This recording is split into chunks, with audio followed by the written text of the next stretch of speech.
Salut à tous, c'est Goran pour Studio Sport et ça y est, il est enfin là, le Mavic 3. Quel plaisir! Et si on est ici maintenant, c'est tout simplement pour vous le présenter, mais aussi pour le comparer aux générations précédentes, parce que la question c'est tout simplement de savoir, est-ce que le moins bon Mavic 3 est-il meilleur que le meilleur Mavic 2, donc le Mavic 2 Pro? Et c'est ce qu'on va voir tout de suite. Petit point à retenir, c'est que toutes les images qu'on va vous montrer ici seront en 4K 30 fps, que ce soit pour l'un ou pour l'autre, sauf contre-indication, bien évidemment. Et on va commencer tout de suite ce comparatif avec la taille et le poids de chacun de ces deux bêtes. Et là, DJI fait un choix très clair pour le Mavic 3. Le drone en lui-même est plus léger que le Mavic 2 Pro qui faisait, lui, 907 grammes. Mais afin de vous offrir une autonomie de 46 minutes, une performance assez incroyable, la batterie du Mavic 3 pèse 335 grammes contre ici 297 grammes pour le Mavic 2 Pro. Au final donc le Mavic 3 pèse 895 grammes, ce qui est en dessous de la barre des 900. Donc en toute franchise, la différence avec le Mavic 2 Pro à ce niveau-là est assez restreinte. En termes de structure, ce qu'il faut noter, c'est que les deux drones sont quand même très similaires. Le Mavic 3 est légèrement, mais alors vraiment très légèrement plus imposant, mais franchement, on s'en fout. On va maintenant parler du point qui, moi, m'excite le plus dans ce Mavic 3, c'est tout simplement l'autonomie qui est totalement différente entre le Mavic 2 Pro, donc souvenez-vous, la batterie était comme ça, et le Mavic 3 qui a une énorme évolution en termes de performance sur ce domaine. On se retrouve donc avec la nouvelle génération avec une batterie de 5000 mAh pour 46 minutes de vol environ pour le Mavic 3, contre une batterie de 3850 mAh pour 30 minutes de vol environ pour le Mavic 2 Pro. Donc là, il n'y a pas photo, on se retrouve sur un énorme upgrade sur la machine. Donc là, c'est un point que j'avais envie de tester parce que beaucoup d'entre vous utilisent ces drones notamment pour des mariages et c'est important de savoir où ça en est au niveau du bruit de vol. Donc ce qu'on va faire, c'est qu'on va faire voler le Mavic 3 et le Mavic 2 Pro à une distance d'à peu près 15 mètres et je vais essayer de voir s'il y a des petites différences. Il va falloir que vous nous fassiez confiance. Je vais faire ça à l'oreille. C'est parti. Alors, voyons ça. Donc je fais décoller le Mavic 2 Pro. D'accord. Et je vais faire maintenant décoller le Mavic 3 tout en tendant bien l'oreille pour voir si tout va bien.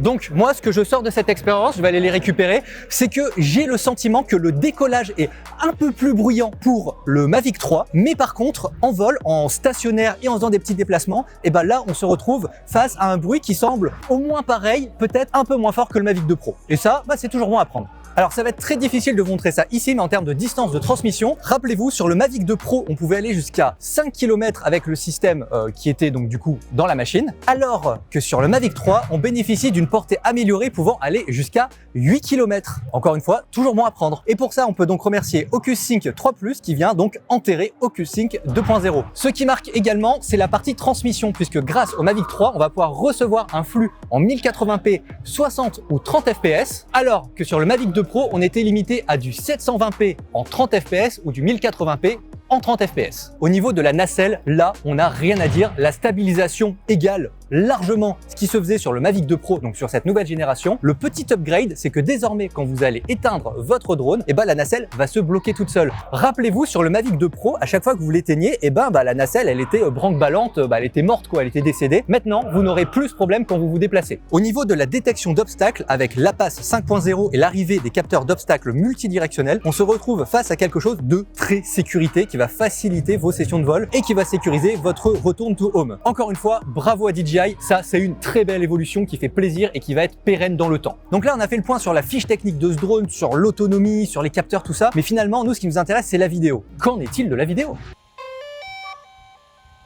Alors, pour commencer, la chose à savoir, c'est que tout ce qu'on va vous montrer dans cette vidéo sera accessible pour vous en description. Donc, toutes les photos et tous les rushs qu'on a fait ici, mais également à l'extérieur, parce qu'on n'a pas fait que des rushs ici, bien évidemment, seront disponibles en description. Donc, n'hésitez pas à les télécharger pour consulter vous-même. Alors, il y a une grosse différence et un gros point commun entre le Mavic 2 Pro et le Mavic 3. Le point commun, c'est le partenariat renouvelé avec Hasselblad, qui est donc un leader en la matière et qui promet une qualité. Par contre, le gros point de différence, c'est la taille du capteur, parce qu'aujourd'hui, on se retrouve sur un capteur en 4/3 pour le Mavic 3, alors qu'on était sur un capteur 1 pouce pour le Mavic 2 Pro. Avec ça, on note l'élargissement du FOV qui passe de 77 degrés pour le Mavic 2 Pro à 84 degrés pour le Mavic 3 afin de vous offrir un champ de vision encore plus large, on connaît. La chose super cool à noter, c'est la possibilité de filmer en 5.1K jusqu'en 50 fps et en 4K en 120 fps. Une fois de plus, les rushs en description. Parce que rappelez-vous, le Mavic 2 Pro, lui, ne pouvait filmer qu'en 4K 30 fps maximum. L'autre chose, et ça c'est vraiment mortel, c'est que le Mavic 3 ne comprend pas un capteur, mais deux. Il y a le capteur classique comme d'habitude, mais aussi un capteur télescopique qui va s'activer quand vous allez faire un pinch to zoom jusqu'à x7. Attention, vous ne pourrez faire des photos que en 12 mégapixels, alors qu'en mode normal, votre téléobjectif vous permettra de faire des photos en 20 mégapixels. Donc, la priorité de ce zoom n'est pas de faire des photos incroyables, mais juste d'avoir la possibilité de faire des photos dans des conditions qui sont des fois particulières et de vous en sortir. C'est un très bon point pour ce drone, mais ce n'est pas son point fort, c'est ça que je veux dire. Pour la photo d'ailleurs, on note l'arrivée d'un mode rafale qui fera plaisir à pas mal de gens. Vous pourrez faire vos photos en RAW, ce qui va élargir le champ des possibles quand vous devez étalonner. Par contre, écoutez, parce que depuis tout à l'heure, on dit que des choses bonnes sur le Mavic 3, on va dire un défaut.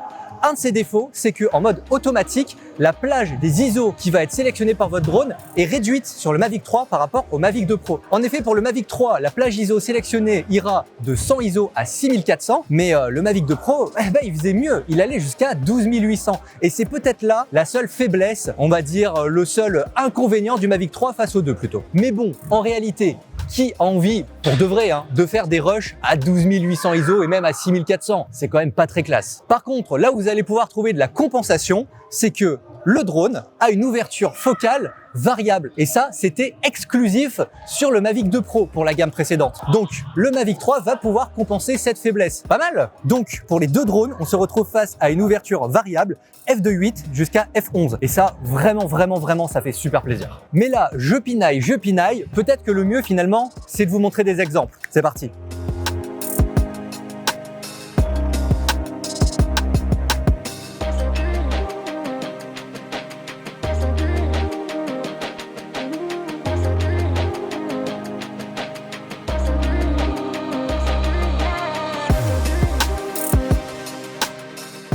Alors, c'est pas dégueu tout ça, Encore une fois, lien en description si vous voulez télécharger les photos, les vidéos.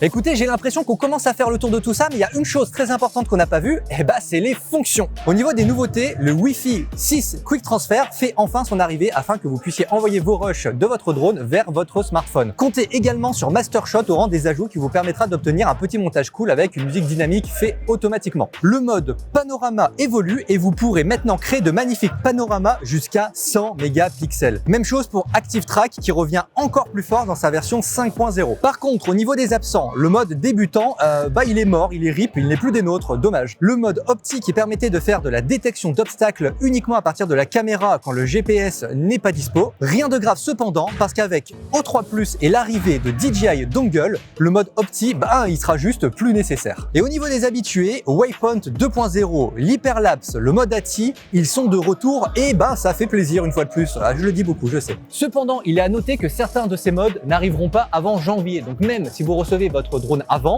d'ailleurs comme le mien, vous n'aurez pas accès à ces fonctions tout de suite. C'est pas très grave, ne vous en faites pas, ça arrive. Pour parenthèse, je parle donc de Quickshot, Mastershot, Hyperlapse et Active Track 5.0.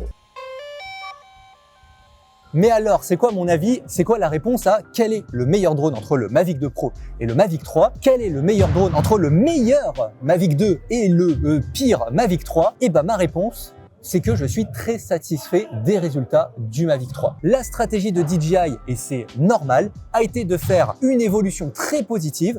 On se sent plus en sécurité, les images sont meilleures, je mets ça entre parenthèses pour le moment, il semble plus silencieux, la batterie est presque 2 fois meilleure, bref, on est là sur un combo clairement gagnant. Mais on n'en est qu'au début de notre saga Mavic 3, on a encore éventuellement le Mavic 3 Ciné à tester si c'est quelque chose qui vous plaît. On pourrait peut-être le comparer à un gros drone comme l'Inspire 2 par exemple, si ça vous tente. En tout cas, si vous avez la moindre question sur le Mavic 3, sur des comparaisons, sur des choses techniques, eh ben, on est là pour ça. L'espace commentaire, c'est votre espace et on attend que ça pour vous répondre. En tout cas, si le contenu vous a plu, on compte sur vous pour vous abonner. On aura d'autres contenus sur le Mavic 3 et sur d'autres drones. Donc, n'hésitez pas à lâcher un petit sub qui fait plaisir. En description, vous aurez des liens menant vers Studio Sport et avec les fiches techniques de ces engins pour que vous puissiez comparer par vous-même. Et évidemment, les rushs qu'on a fait avec les deux machines. C'est tout pour moi. C'était Goran pour Studio Sport. À bientôt.